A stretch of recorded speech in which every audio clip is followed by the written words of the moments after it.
আসসালামু আলাইকুম। আজ আমরা এক্সপ্লেন করব 2024 সালে মুক্তিপ্রাপ্ত অসাধারণ এক সিনেমা, যার নাম দ্য লাস্ট ব্রেথ। 80 বছর পুরনো ধ্বংসস্তূপ এক জাহাজের খোঁজে কিছু বন্ধু সমুদ্রের গভীরে পাড়ি জমায়। কিন্তু সমুদ্রের গভীরে পুরনো সেই জাহাজ খুঁজতে গিয়ে তারা হিংস্র হাঙরের কবলে পড়ে। দানব আকৃতির হাঙরগুলোর হাত থেকে তারা কি শেষ পর্যন্ত বেঁচে ফিরতে পেরেছিল, নাকি সেখানেই সবাই মারা গিয়েছিল? অসাধারণ এই গল্পটাই আজ আমরা দেখতে চলেছি। তাহলে চলুন আর দেরি না করে গল্প শুরু করা যাক। গল্পের শুরুতেই আমরা দ্বিতীয় বিশ্বযুদ্ধের সময়কাল দেখতে পাই। জার্মানি এবং আমেরিকার মধ্যে যুদ্ধ চলছিল। জার্মানি সৈনিকরা সাবমেরিনের সাহায্যে আমেরিকান জাহাজের উপর আক্রমণ করে দেয় এবং মুহূর্তের মধ্যেই আমেরিকার জাহাজ ধ্বংস হয়ে যায়। আমেরিকান জাহাজের সবাই মারা গিয়েছিল, কিন্তু জাহাজের ক্যাপ্টেন এখনো জীবিত ছিল। সে ধ্বংসস্তূপ জাহাজের কিছু অংশ নিয়ে সমুদ্রে ভাসছিল। জার্মান সৈনিকরা সেখান থেকে চলে গিয়েছিল। মনে হচ্ছিল ক্যাপ্টেন বেঁচে যাবে, কিন্তু তখনই একটি হাঙর এসে ক্যাপ্টেনকে টেনে নিয়ে চলে যায়। দৃশ্যপট পরিবর্তন হলে আমরা 80 বছর পরের দৃশ্য দেখতে পাই। সমুদ্রে একটি বোট ভাসছিল এবং সেই বোটের মধ্যে আমরা লু ও নেভি নামের দুই চরিত্রকে দেখতে পাই। এরা দুইজন এখানকারই স্থানীয় বাসিন্দা ছিল। 80 বছর আগে জার্মান হামলায় যে জাহাজ বিধ্বস্ত হয়েছিল, সেই চার্লট নামের জাহাজটিকেই মূলত তারা খুঁজছিল। তারা প্রতিদিনই সেই জাহাজটিকে খুঁজত, কিন্তু আজ পর্যন্ত সেই জাহাজের সন্ধান তারা পায়নি। আজ লু যখন সমুদ্রের নিচে জাহাজটিকে খুঁজতে যায়, তখন ভাগ্যের অদ্ভুত পরিসীমায় সে জাহাজটিকে খুঁজে পেয়ে যায়। লু খুশিতে আত্মহারা হয়ে যায়। এত বছরের পরিশ্রম আজ সার্থক হয়েছে। সে জাহাজটির বিষয়ে সঙ্গে সঙ্গেই নেভিকে জানিয়ে দেয়। নেভি এটা শুনে অনেক খুশি হয়। দুজনেই বেশ আনন্দিত ছিল। আজ পর্যন্ত এই জাহাজ কেউ খুঁজে পায়নি, তারাই প্রথম জাহাজটিকে খুঁজে পেয়েছে। লু বলে, আমরা এখানে পর্যটকদের নিয়ে এসে অনেক টাকা রোজগার করতে পারবো, কিন্তু জাহাজের বিষয়টা আপাতত আমাদের গোপন করতে হবে, কারণ প্রশাসন জানতে পারলে সমুদ্রের এই অংশটা সিল করে দেবে। এসব বলে তারা বোট নিয়ে ফিরে আসে। এদিকে আমরা চারজন বন্ধুকে দেখতে পাই। তারা লুর খোঁজে এখানে এসেছিল।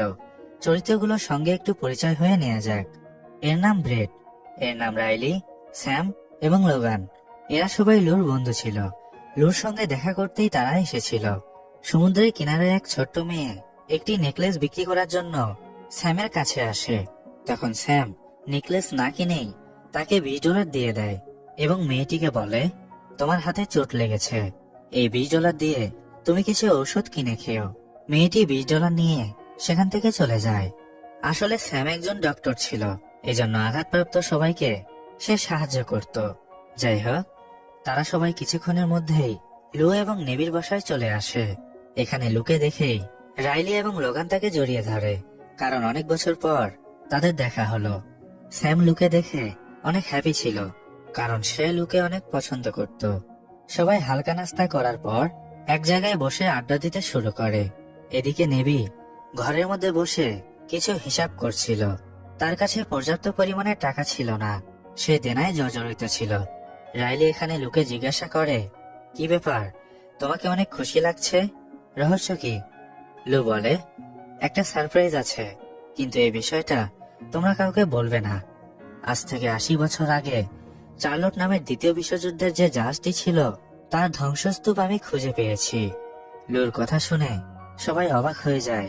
ব্রেড বলে, তুমি জাহাজটি আমাদের দেখাতে পারবে? লু বলে, সরি ব্রেড, আমি জাহাজটি তোমাদের দেখাতে পারবো না, কারণ এটা ইল্লিগাল। পুলিশ জানতে পারলে সমস্যা আছে।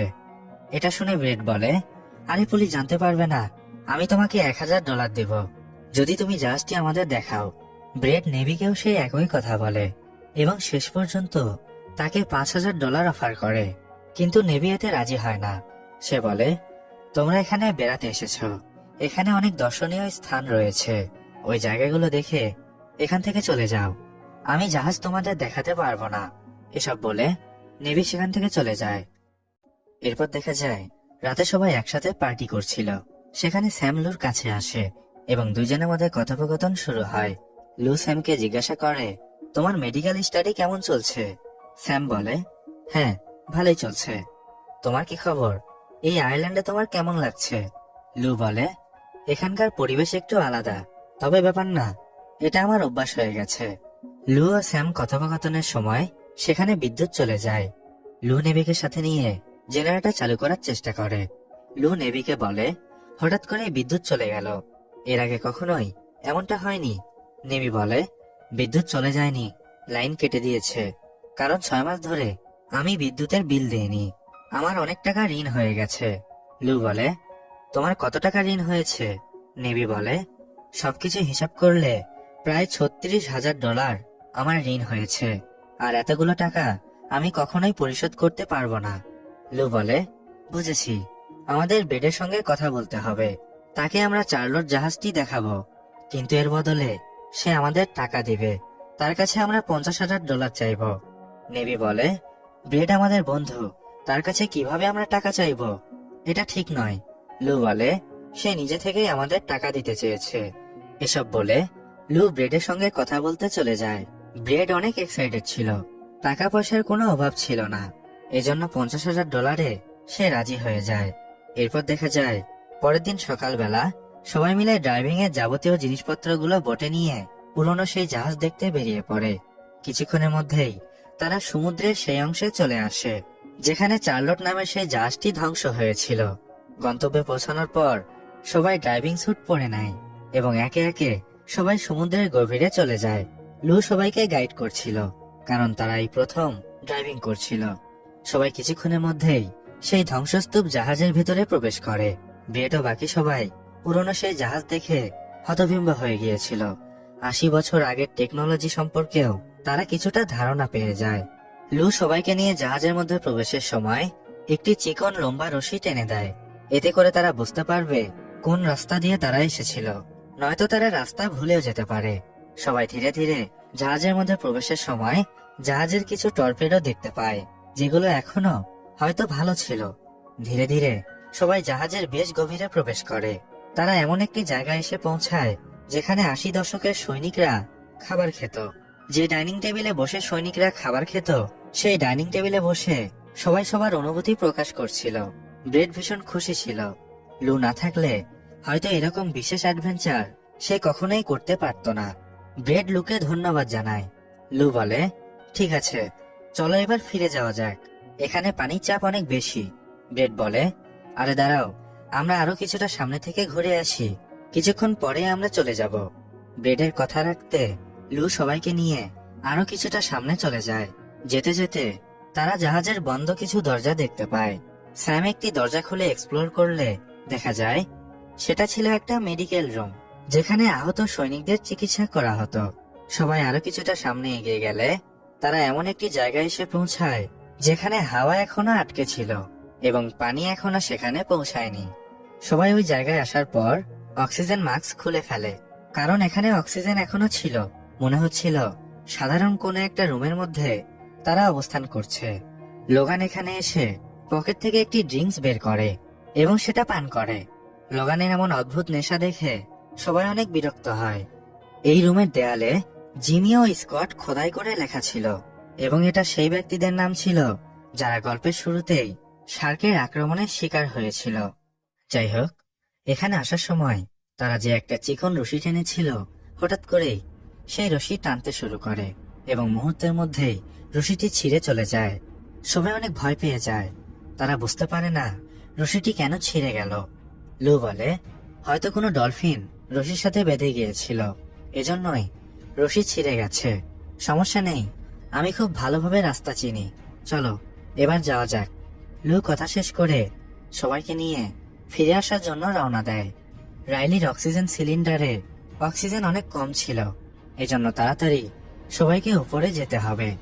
লু সবাইকে নিয়ে এগিয়ে যাওয়ার সময় তারা রাস্তা ভুলে যায় এবং জাহাজের অন্য পাশে তারা চলে আসে। লু রাস্তা খোঁজার অনেক চেষ্টা করছিল এবং অনেকক্ষণ ধরে এদিক ওদিক খোঁজার পর অবশেষে তারা রাস্তা পেয়ে যায়। লু সবাইকে নিয়ে ওই রাস্তা দিয়ে এগিয়ে যেতে শুরু করে, কিন্তু তখনই হঠাৎ করে একটি শার্ক এসে লোগানের উপর আক্রমণ করে দেয়। লোগান অনেক খারাপভাবে আহত হয়। সবাই শার্কের হাত থেকে প্রাণে বাঁচার জন্য জাহাজের অন্য একটি কেবিনের মধ্যে চলে যায় এবং কেবিনের দরজা বন্ধ করে দেয়। লোগানের অবস্থা অনেক খারাপ ছিল, জলদি তার ট্রিটমেন্ট করা না হলে সে মারা যাবে। লু বলে, এখানে আসার সময় আমরা একটি মেডিকেল রুম দেখেছিলাম, আমরা সেখানে কিছু মেডিসিন পেতে পারি। এসব বলে সবাই তাড়াতাড়ি লোগানকে নিয়ে ওই মেডিকেল রুমে চলে আসে। স্যাম যেহেতু একজন ডক্টর ছিল, তাই মেডিকেল রুমে সে কিছু মেডিসিন খোঁজার চেষ্টা করে। সে কিছু মেডিসিন পেয়েও যায়, কিন্তু লোগানের চিকিৎসা করার আগেই সে মারা যায়। লোগানের মৃত্যুতে সবাই অনেক ভেঙে পড়ে। তারা বিশ্বাসই করতে পারছিল না যে লোগান মারা গেছে। বন্ধু লোগানকে হারিয়ে সবাই কান্নায় ভেঙে পড়ে।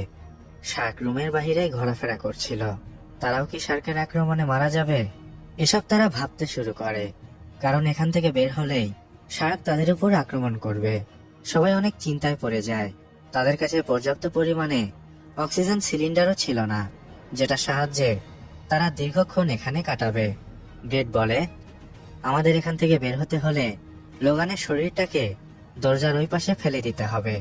শার্ক যখনই লোগানের মৃতদেহের উপর আক্রমণ করবে, এই সুযোগে আমাদের অন্য পাশ দিয়ে বেরিয়ে যেতে হবে। এটা ছাড়া আমাদের হাতে অন্য কোনো উপায় নেই।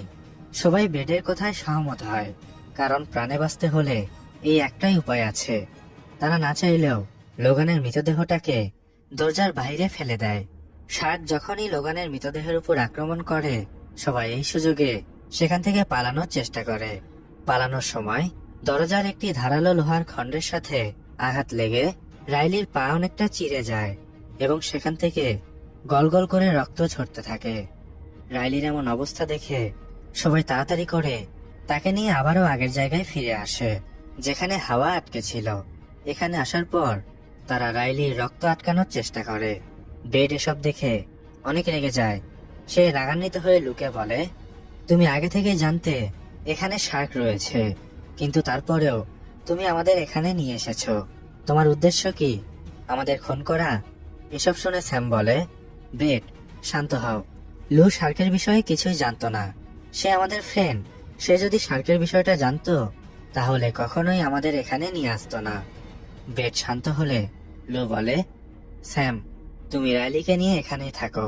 আমি আর ব্রেড এখান থেকে বের হওয়ার কোনো রাস্তা আছে কিনা সেটা খুঁজে আসি। রাস্তা পেয়ে গেলেই ফিরে এসে তোমাদের নিয়ে যাব। এসব বলে তারা রাস্তা খুঁজতে চলে যায়।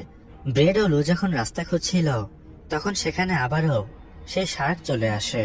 ব্রেড ও লু ভয়ে তাড়াহুড়ো করে পালিয়ে যাওয়ার সময় সেখানে অনেক লম্বা লোহার পাইপ ছিল, যেগুলো ভারসাম্য হারিয়ে গেলে লোহার একটি পাইপ এসে লুর শরীরের উপরে পড়ে তাকে চাপা দেয়। ব্রেড তাকে ছাড়ানোর চেষ্টা করলে লু বলে, তুমি এখান থেকে চলে যাও, অন্য কোথাও গিয়ে লুকিয়ে পড়ো। শার্ক এদিকেই আসছে, আমার চিন্তা করো না। লুর কথা শুনে ব্রেড তাড়াতাড়ি করে সেখান থেকে অন্য একটি রুমে চলে যায় এবং রুমের দরজা বন্ধ করে দেয়। লু অনেক চেষ্টা করার পর কোনো রকমে লোহার পাইপের নিচে থেকে নিজেকে ছাড়িয়ে নেয় এবং শার্কের হাত থেকে বাঁচার জন্য অক্সিজেন সিলিন্ডার খুলে শার্কের দিকে লক্ষ্য করে ছুঁড়ে মারে। সিলিন্ডার শার্ককে আঘাত করলে শার্ক ভয়ে সেখান থেকে চলে যায়। লুর কাছে কোনো অক্সিজেন সিলিন্ডার ছিল না, এজন্য দ্রুত সে লোগানের মৃতদেহর কাছে আসে এবং লোগানের শরীর থেকে সে অক্সিজেন সিলিন্ডার খুলে নেয়। লু তাড়াতাড়ি করে স্যাম ও রাইলির কাছে ফিরে আসে। লু বলে, এখান থেকে বাইরে যাওয়ার কোনো রাস্তা নেই। শার্ক আমাদের উপরে আক্রমণ করেছিল, অনেক কষ্টে আমরা বেঁচে গিয়েছি। ব্রেড একটি কেবিনে বন্দি আছে। স্যাম বলে, এখন আমরা কি করব? লু বলে, আমাদের অন্য কোনো রাস্তা খুঁজতে হবে।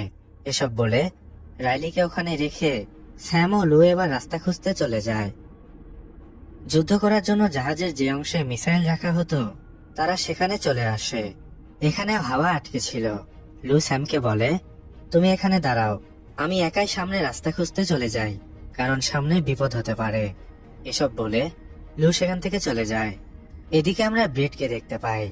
যে রুমের মধ্যে সে আটকে ছিল, ওই রুমের মধ্যে সে একটি ভেন্ট পাইপ দেখতে পায় এবং সেই ভেন্ট পাইপের মধ্য দিয়ে সে সমুদ্রের নিচে থেকে উপর পর্যন্ত চলে আসে। ব্রেড উপরে পৌঁছানোর পরেই চিৎকার করে নেভিকে সাহায্য করতে বলে। নেভি সেটা শুনতেও পায়, কিন্তু ব্রেডকে সাহায্য করার আগেই শার্ক ব্রেডকে খেয়ে ফেলে। নেভি এসব দেখে হতভম্ব হয়ে যায়। সে বুঝতে পারে তার বাকি বন্ধুরা বিপদে রয়েছে। এদিকে আমরা লুকে দেখতে পাই। সে স্যাম ও রাইলির কাছে এসে বলে, ওখানে একটি দরজা রয়েছে, দরজাটি বন্ধ আছে। দরজাটি খুলতে আমার তোমাদের সাহায্য লাগবে। স্যাম লুকে সাহায্য করতে চলে যায়। তারা দুইজন দরজাটি খোলার চেষ্টা করলে দরজার ওই পাশে শার্ক ঘোরাফেরা করছিল। এসব দেখে তারা ফিরে আসে। লু সবার উদ্দেশ্যে বলে, এখান থেকে বের হওয়ার দুইটা রাস্তা আছে এবং দুইটা রাস্তাতেই শার্ক রয়েছে। আমরা হয়তো এখান থেকে আর বের হতে পারবো না। এসব শুনে রাইলির মাথায় একটা বুদ্ধি আসে। সে বলে, শার্ক কখনো পেছনে যায় না, এজন্য আমাদের শার্ককে কোথাও আটকাতে হবে। আমার পায়ে আঘাত লেগেছে, প্রচুর রক্ত বেরোচ্ছে। শার্ক আমার দিকে খুব সহজেই আকৃষ্ট হবে। যেভাবেই হোক শার্ককে ফাঁসাতে হবে, তাহলেই আমরা বের হতে পারবো। এসব বলে তারা একসঙ্গে বেরিয়ে পড়ে। সেই দরজার কাছে এসে রাইলি তার পা থেকে কিছু রক্ত বের করে। শার্ক রক্তের গন্ধে মুহূর্তের মধ্যেই সেখানে চলে আসে। দরজার পাশে একটি লোহার কেজের মতো ছিল। তারা সবাই মিলে শার্ককে সেখানে আটকাতে সক্ষম হয়। শার্ক সেখানে ফেসে গেলে তারা দ্রুত জাহাজের মিসাইলের ট্যাঙ্ক ঢাকনা সরিয়ে সেই রাস্তা দিয়ে বের হয়ে যায় এবং অবশেষে তারা জাহাজের মধ্য থেকে বের হতে সক্ষম হয়।